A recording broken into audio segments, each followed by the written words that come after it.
Hello दोस्तों, नमस्कार। आज का टॉपिक है भारत के राष्ट्रपति और इसी से रिलेटेड प्रश्न को कवर करेंगे। तो बने रहिए वीडियो में। चलिए आगे बढ़ते हैं। आगे बढ़ने से पहले एक मोटिवेशन शायरी से आज का वीडियो स्टार्ट करते हैं। जब टूटने लगे हौसला तो याद रखना, बिन मेहनत की तक तो ताज नहीं होता। जब टूटने लगे हौसला तो याद रखना, बिन मेहनत की तक तो ताज नहीं होता। ढूंढ लेना अंधेरों में भी मंजिल, ढूंढ लेना अंधेरों में भी मंजिल, जुगनू कभी रोशनी का मुहताज नहीं होता। तो चलिए आगे बढ़ते हैं। भारत के राष्ट्रपति निर्वाचित होने के पात्र बनने के लिए किस व्यक्ति की आयु पूर्ण होनी चाहिए? तो उसकी आयु 35 वर्ष होनी चाहिए।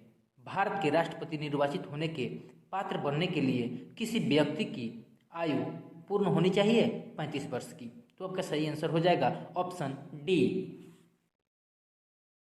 राष्ट्रपति पद के उम्मीदवार के लिए अधिकतम आयु कितनी होनी चाहिए? अधिकतम आयु कोई आयु सीमा नहीं है, अधिकतम कितना हो सकता है। तो आपका सही आंसर कौन हो जाएगा? ऑप्शन डी हो जाएगा।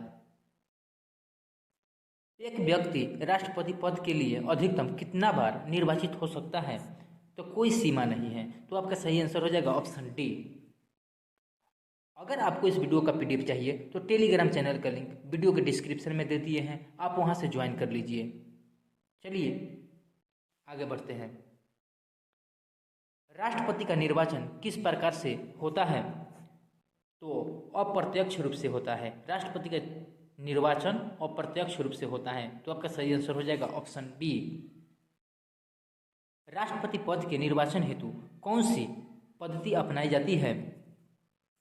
तो समानुपातिक प्रतिनिधित्व एवं एकल संक्रमणीय मत पद्धति के द्वारा राष्ट्रपति का निर्वाचन होता है। तो आपका सही आंसर हो जाएगा ऑप्शन डी।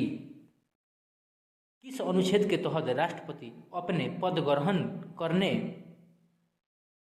की तिथि से 5 वर्ष की अवधि तक अपने पद पर बना रहता है? तो आर्टिकल 56 के तहत। तो आपका सही आंसर कौन हो जाएगा?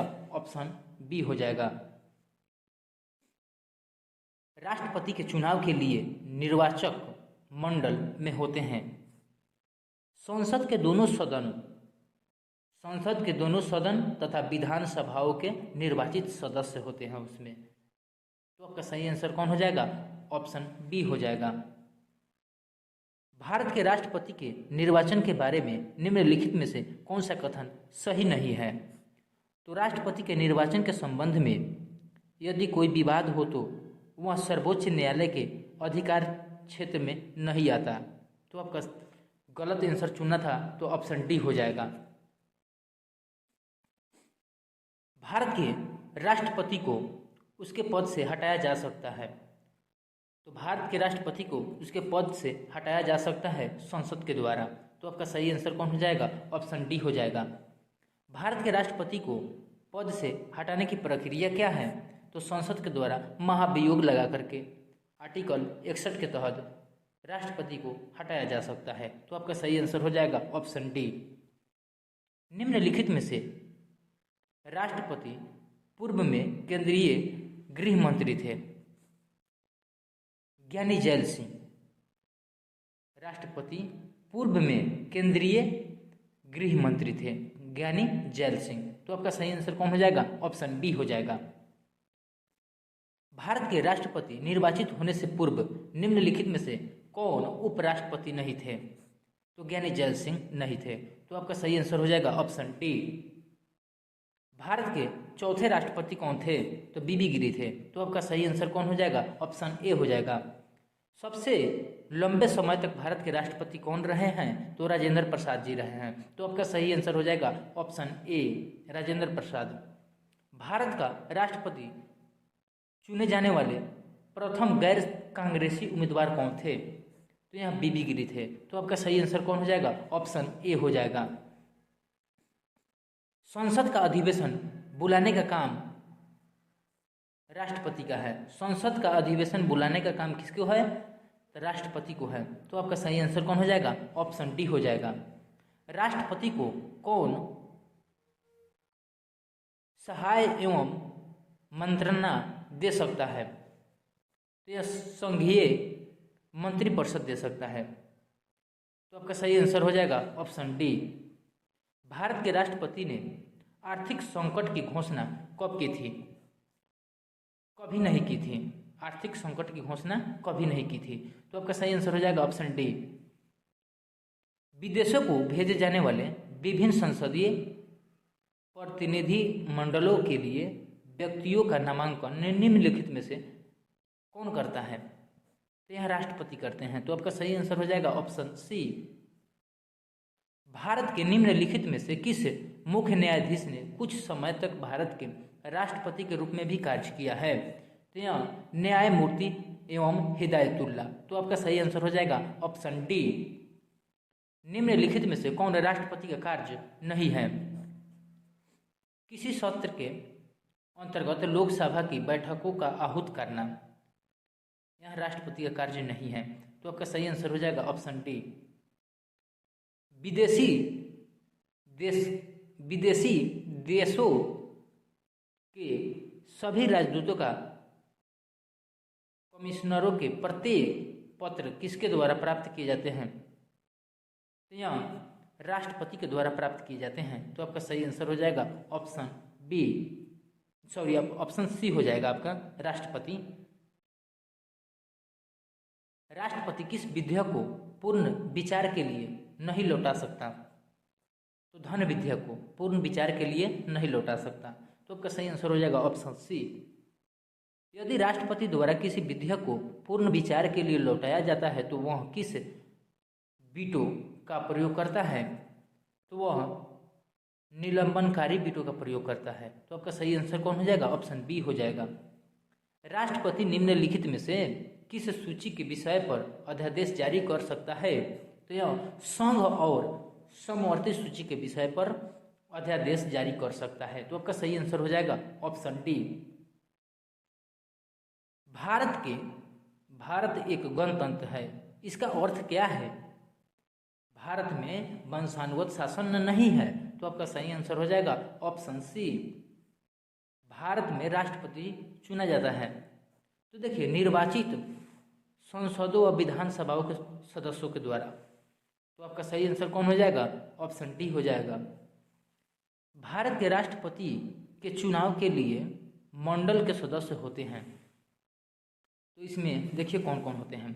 लोकसभा में चुने गए सदस्य, राज्यसभा में चुने गए सदस्य और राज्य के विधान सभा के चुने गए सदस्य, यानी 1, 2, 3 होता है। तो आपका सही आंसर हो जाएगा ऑप्शन सी।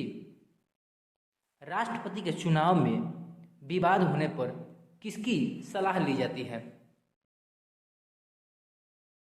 तो सर्वोच्च न्यायालय की सलाह ली जाती है। तो आपका सही आंसर हो जाएगा ऑप्शन सी। राष्ट्रपति को भत्ते के अलावा प्रति माह कितना वेतन प्राप्त होता है? तो 5 लाख रुपया मिलता है। तो आपका सही आंसर हो जाएगा ऑप्शन डी।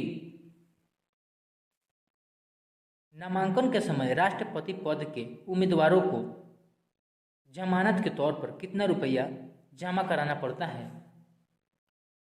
तो 15,000 रुपये जमानत के तौर पर जमा कराना पड़ता है। तो आपका सही आंसर हो जाएगा ऑप्शन सी। राष्ट्रपति को पेंशन के रूप में आजीवन कितना रुपया प्रति वर्ष मिलता है? तो 9 लाख रुपया मिलता है। तो आपका सही आंसर कौन हो जाएगा? ऑप्शन डी हो जाएगा। भारत का राष्ट्रपति किसका एक अभिन्न अंग है? तो यह संसद का अभिन्न अंग है। तो आपका सही आंसर हो जाएगा ऑप्शन ए। एक विधेयक जो संसद में प्रस्तुत किया जाता है कौन सी क्रिया के बाद अधिनियम बन जाता है? तो यहाँ जब राष्ट्रपति अपनी सहमति दे देता है तो वह अधिनियम बन जाता है। तो आपका सही आंसर हो जाएगा ऑप्शन बी। जब राष्ट्रपति एवं उपराष्ट्रपति का पद खाली हो तो भारत के राष्ट्रपति के पद पर कौन होता है? भारत का मुख्य न्यायाधीश होता है। तो आपका सही आंसर हो जाएगा ऑप्शन बी। इनमें से किसने भारतीय गणतंत्र के 12वें राष्ट्रपति के रूप में कार्य किया है? तो प्रतिभा देवी सिंह पाटिल ने किया है। तो आपका सही आंसर हो जाएगा ऑप्शन ए। निम्नलिखित में से कौन भारत के राष्ट्रपति के चुनाव में भाग नहीं लेता? तो विधान परिषद जो है ना राष्ट्रपति के चुनाव में भाग नहीं लेता। तो आपका सही आंसर हो जाएगा ऑप्शन डी। निम्न राष्ट्रपतियों में जिस क्रम में सेवा की उसमें निम्न में से कौन सा क्रम सही है? निम्न राष्ट्रपतियों में से जिस क्रम में सेवा की इनमें से उनका क्रम क्या है? एस.एन. रेड्डी, ज्ञानी जैल सिंह, वेंकट रमन, शंकर दयाल शर्मा। तो आपका सही आंसर हो जाएगा ऑप्शन बी।